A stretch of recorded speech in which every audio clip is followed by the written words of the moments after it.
Hugh Freeze was asked a number of questions at his press conference going into this game against Arkansas this weekend. It's pretty straightforward why he was asked about the quarterback stuff, and he said during his press conference already, like, hey, listen, we're going to get Ashton Daniels some reps with Jackson Arnold this week at practice. But another reporter circled back during that press conference and said, hey, weren't you having other plans for Ashton Daniels this year? And go ahead and listen to Coach Freeze's answer. I think it's kind of revealing. Our intention was to have Ashton redshirt this year. If you want to make a change at quarterback, doesn't that kind of limit you just have to go to do something? Not anymore. We just we're going to play to win with him, and he's prepared to play the last few, and then if you go watch the game and you're watching it live, it's really hard to complain about Jackson in the first half of the last two games for sure.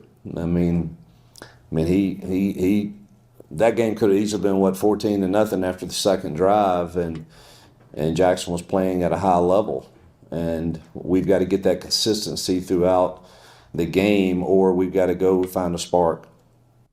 Translation: it's not about next year. It's about right now. Like, if I'm Hugh Freeze, yes, I told y'all I would love to redshirt Ashton Daniels if I could. But the reality is we're not good enough right now offensively for me to limit our options at quarterback. And we hope it's Jackson Arnold. That'd be great. And y'all, I told y'all, if I'm translating here Hugh Freeze correctly, I told y'all we've been thinking about doing this for a minute here, since A&M. But what do you want me to bench the kid for? We're up 10-3 at half against Georgia. It really should have been 17-0 if you're an Auburn fan. You're up 7-3 against Missouri in the first quarter. Jackson Arnold's not throwing the game away for you in the first half. Like, listen, my hands are a little bit tied here from Hugh Freeze. What do you want me to do? The guys played well enough in the first half to where I don't have a move to be made. But at the same time, I understand if I'm Hugh Freeze, this is not the standard. And we're not talking about next year or the year after that. We're not in the building phase anymore. We're in the winning phase.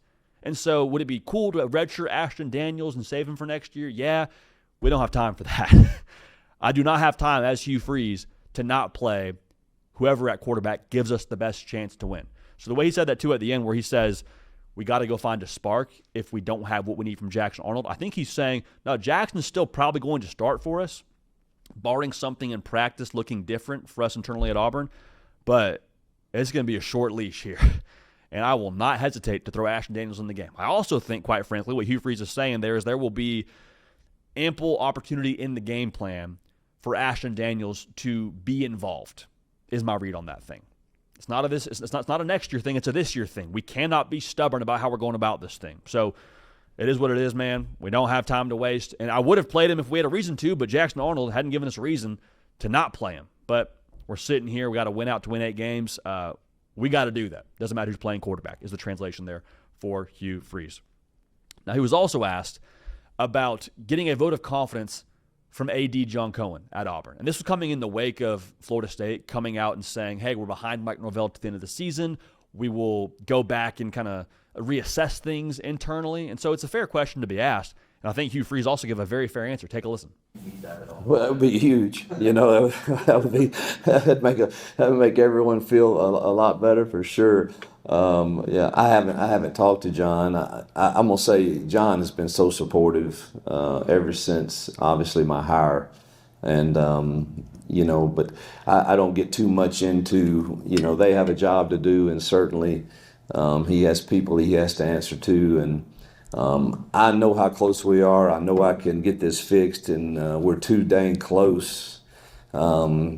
And we've got to get a little bit better play and a little bit better coaching at a few spots.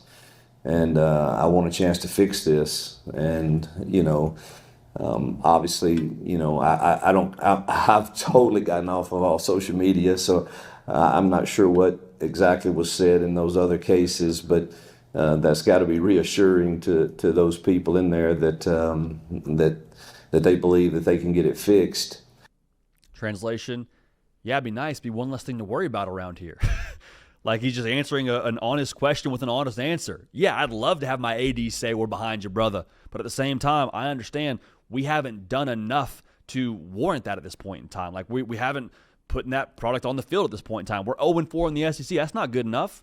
It's not good enough. But would I like to have my AD say, yeah, we're behind Hugh Freeze? Of course. You know why? Because it would dial down anxiety in our building. It would eliminate that conversation around Auburn football. Because right now everyone's saying what? Hey, is Hugh Freeze going to be there next year? Hey, is Hugh Freeze, how hot is his seat? Hey, what happens? Who could Auburn go after? I was on the On3 Auburn message board after that game against Missouri, and there's posters saying, hey, I'd love to go with Kenny Dillingham. Hey, here's my top 5 for the next Auburn head coach. More noise does not usually equate to a better vibe internally, especially more negative noise around your head coach. So would it be nice to have your AD give you a vote of confidence? Absolutely, because it'd be one less thing for me to worry about. And my job as the head coach of Auburn football is already hard enough. It's already hard enough to win in the SEC. It's hard enough with the job that I inherited from A1 Brian Harsin and what I've done to push this thing up a freaking hill to be in a spot to win right now, and we're not doing it. Yeah, it'd be nice if I had my boss say, no, we're not firing you, Hugh Freeze. But he also made sure he added this caveat, we're close, and I'm confident I can still get this done. So yeah, I'd like to have someone tell me my job's not in jeopardy, but you know what, just for good measure, I feel like I'm going to be able to, in general, save my own job with what we do on the field. Because he kept saying, we're so close, we're so close. If you're an Auburn fan, you roll your eyes and say, yeah, I know, we're so close, Hugh, but close isn't good enough. And he understands that. He said that at different press conferences. But I think him saying that we're close and his confidence in them being close and their ability to then get past the threshold, it's just words right now, but good stuff from your head coach, regardless. So that's Coach Hugh Freeze translated. Again, not being dishonest, but just a little more brutally honest on our side than a coach is able to be at a podium during a press conference during the week.